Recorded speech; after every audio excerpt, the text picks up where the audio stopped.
దైవ మర్మములు అక్టోబర్ 14. అవిశ్వాసము వలన దేవుని వాగ్దానమును గూర్చి సందేహింపక. రోమా 4:20.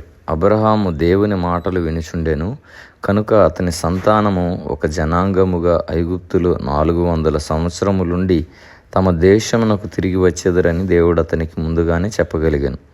ఆ రీతిగా దేవుడు ఆ దేశ ప్రజలైన అమోరీయులకు, హిత్తీయులకు వారి పాపముల నిమిత్తము పశ్చాత్తాపపడుటకు 4 శతాబ్దములు అనుగ్రహించెను.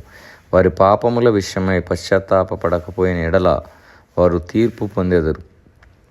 ఇశ్రాయేలు జనాంగము ఐగుప్తు దేశం నుండి తిరిగి వచ్చినప్పుడు ఆ దేశం యొక్క అపవిత్రతను గురించి లేవ్యాకాండము 18:23-25లలో ఇయ్యబడినది.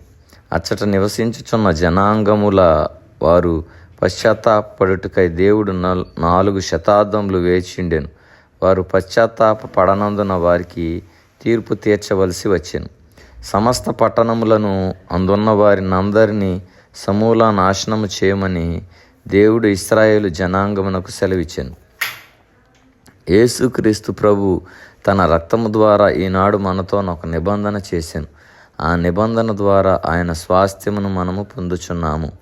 అదే సమయంలో ఇతర శక్తులకు తీర్పు తీర్చుటకు ఆయన మనల్ని వాడుకొనును.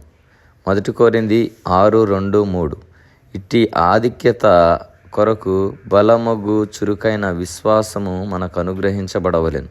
అట్టి విశ్వాసము అనుమానములను జయించును. ఆయన మనతో మాట్లాడినప్పుడు విని లోబడవలెను.